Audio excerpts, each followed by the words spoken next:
You're listening to What She Said, a podcast for bloggers and creatives hosted by me, Lucy Sharif, a freelance journalist living in London.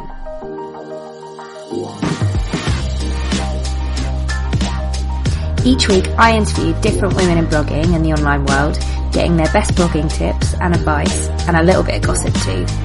Thanks for listening.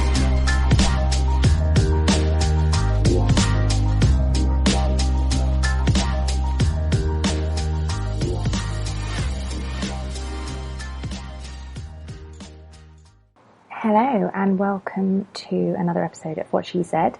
This week I'm chatting to Char from Taylor Hearts Travel, and as I record this intro, I'm just about to get everything packed up for a weekend at Wilderness Camping Festival with my baby, and to say that I'm a little bit nervous and apprehensive is an understatement, but so it's kind of timely because I chatted all about family travel with Char. Char runs the blog Taylor Hearts Travel, which is all about redefining family travel. She goes to really cool places with her little boy Nova, and she's got one on the way, which is very exciting. And we had a really interesting chat about professionalism in blogging, about how you reach out to brands to work with them, and even when you feel like they're going to say no and you have that imposter syndrome. She's super duper organised. Her work with me page is incredible, and she's a really good example of someone who very subtly manages to be a dominant force in her niche. She's also Team Travel Hack. So she writes for Monica, a friend of the podcast, who gets mentioned in every podcast for very good reason. So yeah, we'll touch on that as well. I really hope you enjoy the show. Welcome to the podcast. Thank you. Thanks for having me. Oh, thanks for being part of it. Do you want to, for anybody that doesn't know who you are, would you mind introducing yourself and telling us about your blogging journey so far? Yeah, sure. So I'm Char and I run the blog Taylor Hearts Travel, and it's all about trying to redefine family travel. So to show that, one, when you have kids, your life doesn't end. Good. Good to know. And two, that you can still travel to nice and exciting destinations and stay in like really lovely properties as well. When I was pregnant with my first, so many people told me, oh, so you're not going to travel anymore, and you know, that's sort of basically the end of your life. You're just going to become a mum and nothing else. Yeah. And I was kind of like, don't think so. But I guess with the unknown, you kind of have that bit of a niggle at the back of your mind thinking, oh gosh, am I being really naive? And, you know, is that the case? But, yeah, so I guess my blog has morphed from being just about my stylish travels and adventures and things to those with my Mini Explorer, and soon to be here second Mini Explorer. So exciting. So how did, taking it right back to the beginning, when did you start your blog and why?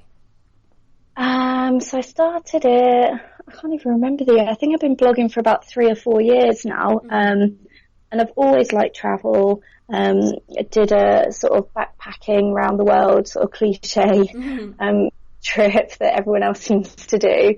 And then when I came back and got, you know, like a full-time job and stuff, and was still using sort of my annual leave to go on weekend breaks and longer breaks and sort of squeezing in trips to, I don't know, Peru just in a couple of weeks and things.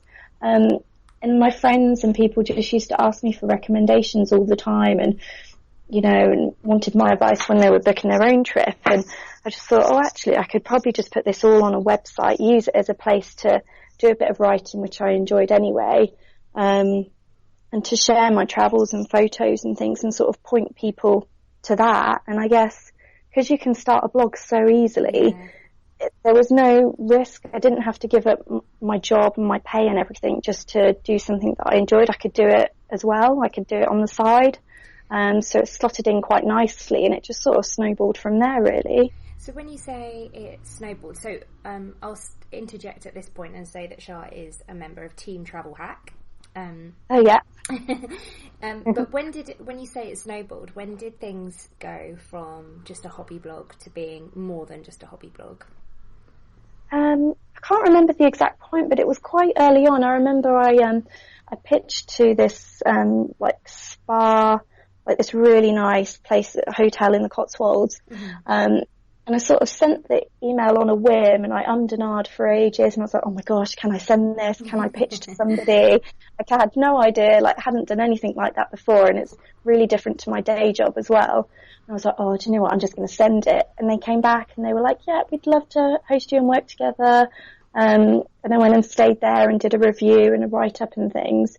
And I was like, wow, this is actually like, people do want to work together and people are interested in what I've got to say. And from there, that gave me a bit of confidence to perhaps pitch to other people. And then I guess once I'd built my content up a bit and people saw that I was working with different brands, then brands started to get in touch with me and gave us lots of opportunities, really.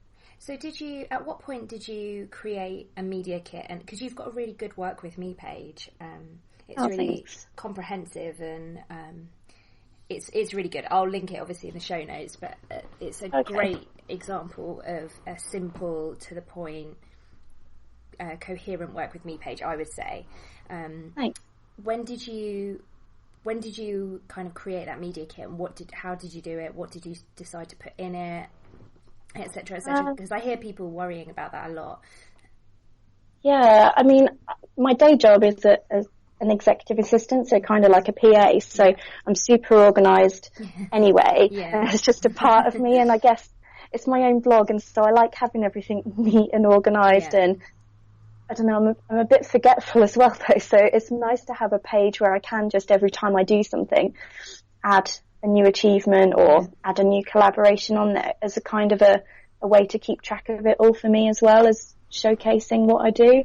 But I don't think for that very first pitch I had a media kit and probably didn't even know what one was. And then the more I got into blogging and was reading others, and then I went to a couple of sort of blog conferences, partly to meet other bloggers and partly to sort of learn a bit. And they'd say, you really need a media kit, and you know, it's what you should be sending to brands. And then I started thinking, oh gosh, I'm writing to these people and not even like, you know, sending it as an attachment, like I'd say a bit in the blurb and things, and, you know, I guess say what my blog was about and what I'd achieved so far. But maybe after, I really don't know, maybe after the first year or so, I decided to put it into a media kit, and then it's ever evolving. So I've changed it so many times. Just, I don't know, I might see someone else's and think, oh, that's a good idea, I should put that bit in. Or I guess I had to change it, obviously, when I had my first child, just to sort of change the angle a bit and to show that I'd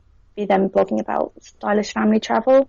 How did you manage that? Because I'm in a same position as you were probably back when you first had Nova, that I'm going from being just a traveller to suddenly incorporating a baby into things, and I definitely know that I want to travel. How did you manage that kind of rebranding, as it were? Yeah, it's so I guess it's a bit daunting, really, because it's a big change, and you think, oh God, do people really want to like listen to baby stuff? Or, you know, I don't want to be the person that's like baby spamming everyone. No, I feel the same.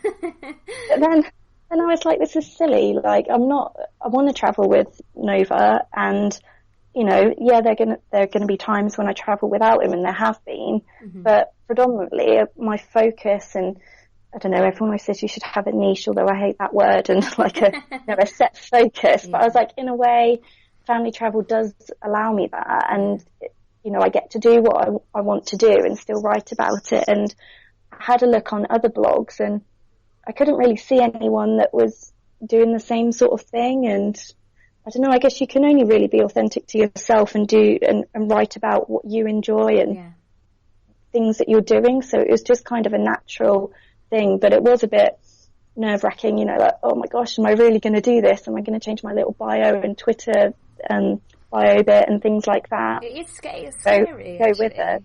Yeah. As well, then if you want to work with brands, you're thinking, okay, so now this brand is not only buying into me, they've got to trust that my child's gonna, be well behaved, or they're gonna come along, or I'm not gonna bail at the last minute, and the brands even want to do that. And I don't show pictures of Nova's face or really any of him. So then there's the whole niggle of, are they even going to want to work with someone that doesn't, share those happy smiley faces and the stuff that I buy into as for family travel. That's really interesting. It was one of the questions I wanted to ask you, actually, because you wrote a really good post about why you don't show pictures of Nova's face. And actually, I've been reading your blog before you posted this, and I suddenly was like, oh yeah, she doesn't show pictures of his face. And it's really clever the way you do it. It will always be, the back of him or something will be blurred. Yeah. It's not that he's never there or pixelated or anything. But you kind of do it in quite a clever way. Thank you. So I know the reasons why you don't show pictures of Nova's face, but do you want to share with the listeners why? It's a variety of things, I guess, really, but mainly it comes down to that I think it's his choice if he wants his face to be on the internet, I suppose. And at the start, when I first started blogging, I didn't really put too many pictures up of myself because I just felt, I don't know, really self-conscious, and I'm quite a private person, and, people say you've got to be careful what you put on the net and things, and so it's sort of that. And then also I've been in the situation where people have put, or family have put pictures up, like childhood ones up of me on, I don't know, their Facebook page or something. And I hate it. And I've asked for them to be taken down, and they haven't. And I don't want to do that to Nova. And if at any point when he's older, and if, I don't even know, he might not be interested, but if he looked back through anything, and even the ones where I'm not showing him or I'm saying something, if he said, actually, I really don't like that, that's embarrassing, or whatever reason, I would take it down, because it's his choice. He's my son, but he's not my property. Yeah, that's really interesting. Because actually, it's kind of a conundrum that I had when Anias was born, and I do show a lot of pictures of her online, and I've decided I'm kind of okay with that, but I feel the same as you. If when she gets older, if she asks me to take them down, then that's fine, especially the naked pictures. Or the pictures, it's so weird. Pictures in her nappy and stuff. Yeah, she might not want those, but it's so hard, isn't it? Because if you can't ask them, you don't know what it's going to be like, and times have changed so much since when we were younger, and I'm pretty sure that once he's at whatever age, he's going to have, I don't know, maybe people won't even have a photo. Everything will be video. And I don't know, it's just a whole new concept. And I think you've just got to do what you're comfortable with. And I don't judge anyone that chooses to show them or doesn't show them or whatever. I just think you're the one that's got to be happy with it, really. Yeah, absolutely. But going back to working with brands. Yes. So when Monica was on, she was talking about, we touched on kind of etiquette when you're working on press strips, and the before press strips and after, and you mentioned pitching to people. Do you have you probably have a bit more of a slick process now than when you started out, when you initially sent that first scary pitch email, not expecting anyone to come back?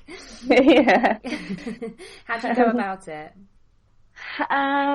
I still have the whole they're going to laugh in my face, or should I send it or not? But I guess I have a sort of, I don't know, not a template, but I have a sort of standard email that I start from as a draft and then tweak. But I'll do a lot of research on the brand, and I think probably 90% of the time it's a brand that I've maybe met at an event or we've been speaking on email before, so it's not really a out of the blue kind of thing. So there's a bit of a rapport there already, which I think helps. Yeah. So I'll have a sort of understanding of whether they would even work with, if they even work with bloggers, I guess, or if they pay, that sort of thing. And how do you find that sort of stuff out? So when you it's really hard. I find it quite hard. I'm the same as you. I'll probably know them because I've met them at an event or a blogging conference, or we've got mutual friends or whatever. I've had a few tips in the past of how to work out whether they work with bloggers. And actually one, which is quite good, is if, say, you're going to a specific, a really specific town in wherever, or a specific hotel, you just just Google it and then put in "all views my own." Oh yeah, I've had that one. Yeah. I haven't done that, to be honest, but it is a good idea, I suppose. It's not, to be honest, it's quite a good tip, but yeah. I tend to do it I'm just going to say the other way around, but like I tend to just look at a hotel, like if I'm going to a particular destination, I would look for a hotel like I normally would if I'm booking my own trip, and maybe like find 3 hotels that I like the look of, and then I just send an email to the PR contact or something like that if it's out of the blue. But if it's someone that I've been speaking to, I've usually been on an event, or like they want to host you to do a bit of like, I don't know what the right word is, like bonding, or just to get like to know you, I kind of suppose. things. Yeah. And a lot of the times, like if it's going well and we're just having a chat, then because a lot of times it's not very formal. You may be at a spa day or say about afternoon tea, or nice things, and they're normal people as well. So I usually just say, like, do you work with bloggers? How do you like to work with them? That's a good sort tip. of things? Just what ask. sort of things do you look for? Yeah. So, and then I usually, like, if it's going okay, then at the end I say, so do you think, like, you would like to work with me, or do you think my blog is the sort of thing? And you can get a sort of good indication then. And they're usually quite honest as well. What about when you're actually working with them when you're on the trip? So whether it's a press trip or just a hotel review or whatever, how do you go about it? Well, I mean, I'm more picky now with who I work with and what trips I go on. So before I went on a couple of press trips where you're in a group of maybe like, I don't know, 5 to 10 people, and so you've got like a really tight schedule. You're going from here, here, and here, and they were great and like in their own way, kind of work and stuff. But now with Nova, and I guess because I know what works for my blog or what I'm interested in, I'm better at saying no, and so I tend to do more individual trips. Yeah. And so I'm not being hosted necessarily. Me, Jay, and Nova will go and do our own thing and treat it as like a normal trip. And so I think it's a bit better, in my opinion, because then it's a more authentic experience that a reader would perhaps have, rather than being sort of chauffeured from here to there. And then you can combine it with bits and bobs that you've paid for as well. So Definitely. I find that I get a bit more content out of. There's a bit more of a joy in writing the content as well, because I don't know about you, but if I have to write something, even if I've had a really good time, I suddenly become a teenager and I'm like, no, I don't want to write it. Yeah, and you're constantly checking a brief and like, oh, do I have to say that bit? Or it's much easier just to flow and just to write, and as though you've paid for it or you've experienced it, you've just picked it on your own. Yeah, I feel exactly the same. And what do you do afterwards? So I always make sure, like, a couple of days before a trip or whatever, I'll get in touch and just to, make sure everything's okay and they're happy. And then afterwards, I would always, within a couple of days, just send a note to say thanks and, that just a polite courtesy email and say that I'll be in touch. Or if there was any issues, obviously update them. And then once my posts go live and things like that, then I would send the links, and then I usually wait a little while, and then I put together a sort of report that includes like screenshots of any comments or private messages, people saying that they've really liked where I went and they want to do the same sort of thing. Basically all the positive stuff that sort of helps to show the brand that I was the right choice to work with. So when if there's been any issues, because I've had a couple of trips, and it's only natural that there's sometimes going to be issues. It sometimes doesn't go quite to plan. Yeah. And I've seen on Twitter when people are like, oh God, I don't know what to do, because obviously in all of our disclaimers we'll say all views my own, and I'll be honest. Yeah. But and so I think all of us feel, or most of us feel, like we really want to honour that. At the same time, when you're working with a brand, how do you manage it? Oh, it's really cringy. I hate it when stuff goes wrong. I mean, I haven't had anything too major, to be honest. I'm quite lucky, and that I think because, well, I research a lot of the stuff, and if it's a property, then I've made sure that it's my cup of tea and things. Yeah, there are sometimes things that just are out of your control. But I don't tend to write bad reviews on my site, not because I want to protect anyone, but just because I don't want to waste my time writing a whole blog post moaning about something, when actually sometimes I think it's better just left unsaid. But if it was something as part of a wider a blog post, where everything else was fine, if I think it makes a difference to the reader, then I would say, but I'd probably give my contact a heads up. But I wouldn't want to send a reader to a hotel being like, oh my gosh, it's amazing, and painting this whole picture, and then they spend their own money, and actually it's not what I've said it is, because then they're not going to come back to my blog, and I'm just going to look like a fake. Yeah, absolutely. I think you're right. It is about touching base with your contact, whether that's PR or there's normally someone, the manager of the hotel or whatever, and letting them know first as a courtesy. And I've found that when that has happened, it's only happened to me a couple of times, but obviously you say it in a really constructive way. That's what I was going to say. You don't need to be rude about it. I've seen some people tweet stuff or moaning in groups and things, and I just think that's not my style at all. I'd rather keep it private. Yeah, I don't want to air dirty laundry or anything like that.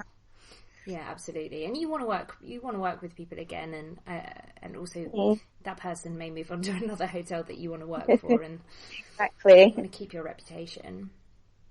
Yeah, definitely. So, moving on to some of your other bits and pieces that you've got alongside your blog, hello, Anais. She's got something to say. Your Mini Explorer milestone cards, which I have a set of. Thank you very much. How did that all come about? Yeah, I don't know. I'm one of these people that has ideas and inventions for everything all the time. Wow, I should make that, and this is a really good idea. But this one was something that I could actually go through with and implement pretty easily. Yeah. But yeah, just, I don't know, you see all these milestone cards that are for my first tooth and my first steps, which I love, and I've got sets of and things.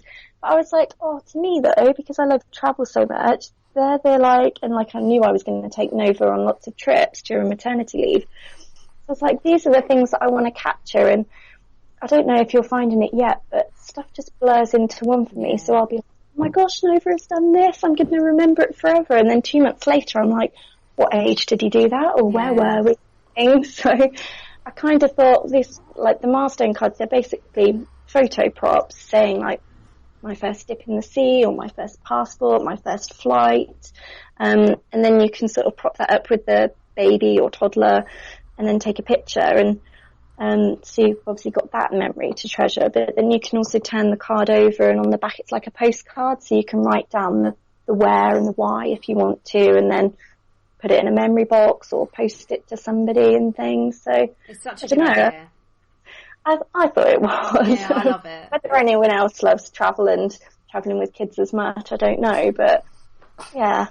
But it's brilliant because it's a bit of a selfish thing.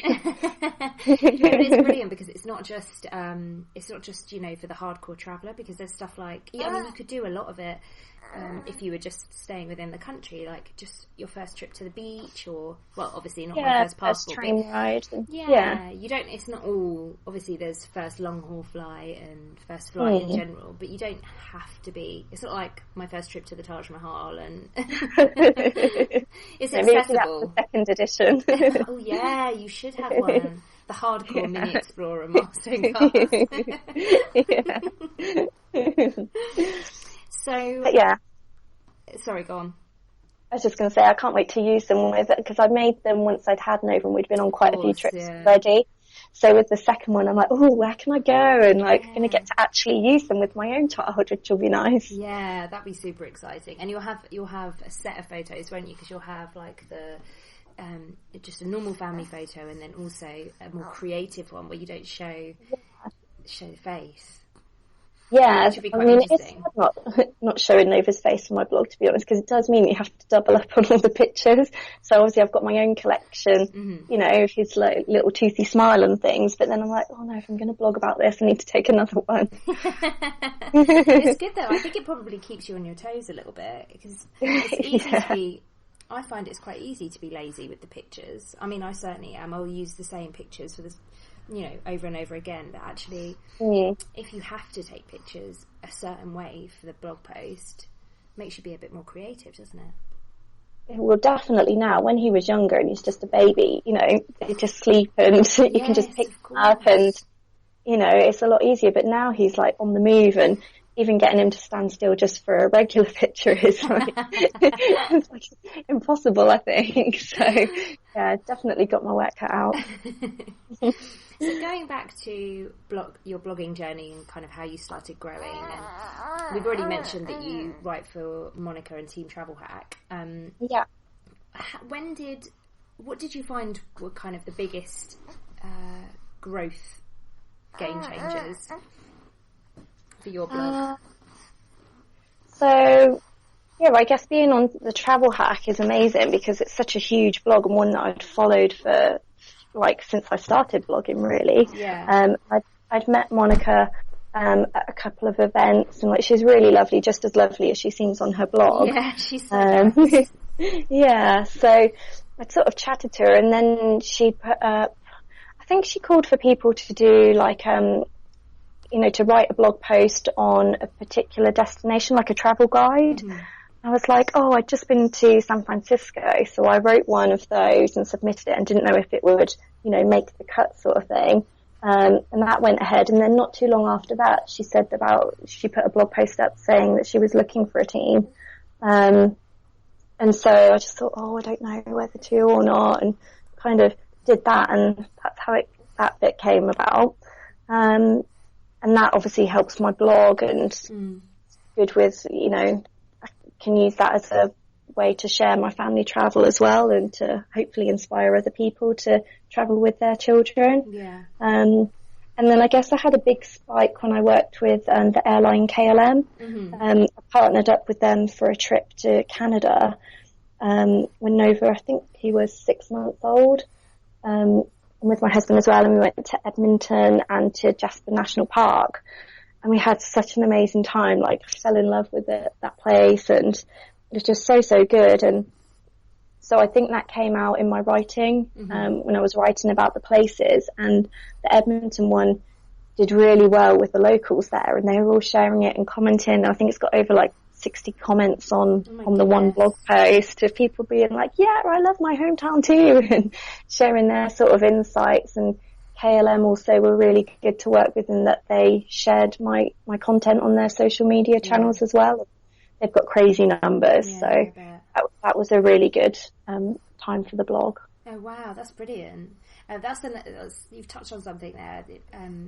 Creating shareable content can be really difficult if you're trying to think of it that way round. Yeah. If you do accidentally kind of write something that's just, and often it is because it's come from a place of authenticity, so you did actually just genuinely really love where you went, or you're writing about a sort of more emotional subject, definitely the ones from the heart do well, I think. Yeah, I always find that they're the ones that people really are moved to comment on.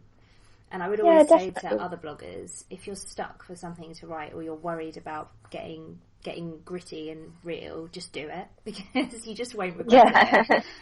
Yeah, definitely. I think sort of passion and putting yourself out there a bit, then people, do buy into it rather than just reading, I don't know, like a travel guide. They could pick up a Lonely Planet guidebook if they wanted to read facts and stuff. And at the start, I did have that whole dilemma of what is a blog? Should I just be writing, you can do this and top 10 things to do in X places, or should it have a bit more of a personal tone? Do people even care what I liked or didn't like and stuff? But I do think the personal bits seem to work better. Yeah, I agree.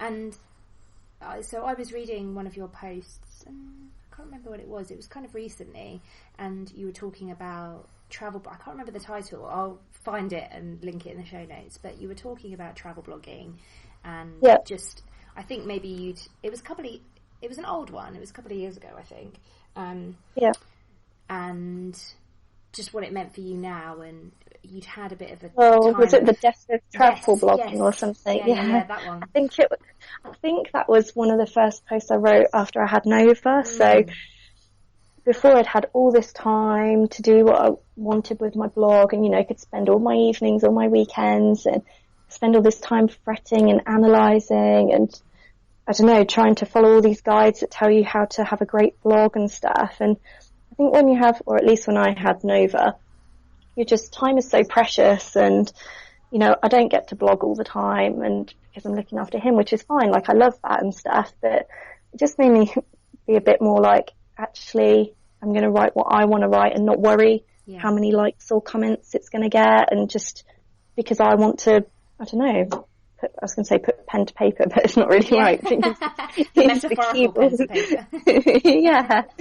Just sometimes you just want to say something, don't you, and just get it out there. And it is hard though, like to just switch off and think, you know, I don't care if anyone reads it or not, because of course you want people to agree with you, or to be like, yeah, that's really well written and things like that. But I do find it a bit easier now to just put something out there and not worry so much, partly because I just haven't got the time or the mental space, I don't think, anymore. Which I think is a really good thing, because in the post you also mentioned that you'd spent a lot of time comparing yourself, which, oh my God. Yeah. I've related to it so much, and I'm sure everybody listening to this will relate to it as well. The amount of times that I hear a blogger who I look at and think, you're so much more successful than me, but and they'll say, I've compared myself and I've worried about what I should be doing, what I shouldn't be doing. And then you get to a stage where you just don't care. I mean, obviously for you that was having a baby and physically being forced to not care. Was there anything else on your journey where you were like, actually, sod it, I'm not doing this the way that people tell me to do? I guess I'm a bit stubborn anyway, and I don't really like being told what to do, I guess, like you were saying earlier. And I think after a while you just realise you can't, it's really hard to keep up with other people, or to try and be something that you're not, and it's really hard to analyse other people's blogs just from reading it, to know why they're writing what they're writing, or to know why they're going on a trip. And I don't know, as much as like, there are things that I'm jealous of, and of course I'd love my blog to be bigger and better, but that's going to be never ending. I'm sure like the bigger bloggers think that as well, and there's been times when I've been reading a big blog and then I'll see their tweet and they're like, I don't know, they're looking like, the tweets sound like they're trying to, you know, work with somebody on a free trip or something, and then the next thing is saying that they've just booked it themselves, and I think, wow, why can't you like team up with the brand and go on an amazing trip if I can? So I guess it swings and roundabouts, isn't it? I completely agree. And I think realising that as early as you can, I mean, it's really hard to say that, isn't it, as a teen? Like, try and realise this early. As soon just as do your own thing and be proud of that, I think, and set yourself, I don't know, like, I used to do a little dance after I got an email back saying, like, yes, I can work with you, and like sometimes I still do, and I think just hold on to those things. And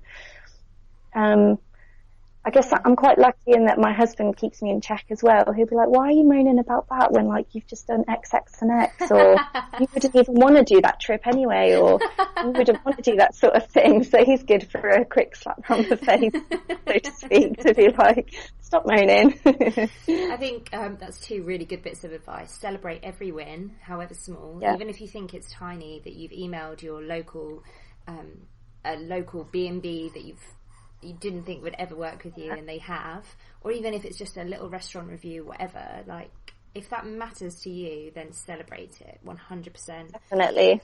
Another thing I wanted to talk about is something that's a bit controversial, I think, in the blogging world, and actually it's something that, I don't know, my feelings about it go up and down all the time, and I think I'm in a good place with how I feel about it now, but I'm not sure. It's working... it's not really working for free, but it's basically how you work with brands, whether they pay you, what constitutes a good deal. So for me now, I sort of feel like there's things that I actively would rather pay for myself because I don't want the hassle, and there are things that I feel I'm really comfortable just accepting a freebie. Because actually, like, that to me is a value. And then there's things that I just hard, I won't do for free because it's just not of value. And I don't know, what are your, do you have like a kind of inner rule book, as it were? Yeah, I think I'm better now at saying no to things rather than in the early days. You know, if someone wanted to work with me, I was just so grateful that they'd read my blog and had noticed me, I guess, that I felt like perhaps I should. But now, and especially since having Nova and things, like, time is even more precious. So I guess, I think it's a bit easier, one, to say no to things if actually the work that you're going to put in doesn't really add up to what you're going to get out of it. Yeah. And then, there are some things where I'm like, actually, I know it means I'm going to get less opportunities, but I think I should be paid for doing X, X, and X. Yeah. So, you know, whether I'm pitching or they're pitching to me, I'll ask what their budget is if it's something that I think I should be paid for. And if they come back and say, no, we don't have one, then I've sort of made that decision. Well, then I'm sorry, I can't work with you. But, you know, if anything changes, come back to me. Yeah. That's a really but it is really hard.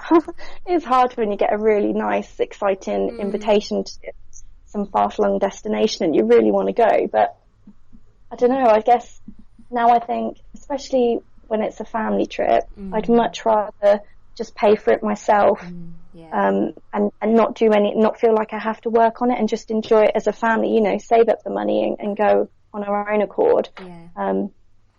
Because when you're working on a trip, it is so much work. Like, everyone's, like, you know, friends are like, oh, you're on another freebie again. But I guess free. It is a freebie, but you do have to do work. And, you know, as much as a blog post maybe doesn't look that much up there, I don't know. It takes ages to write it, edit it, do all the SEO stuff, edit the pictures. Like, I'm trying to do a bit more video now, so then that takes time. And there is a lot that goes into it, and you do get a lot out of it, but it's not the same as, I don't know, winning a competition and just getting to go on an exciting trip.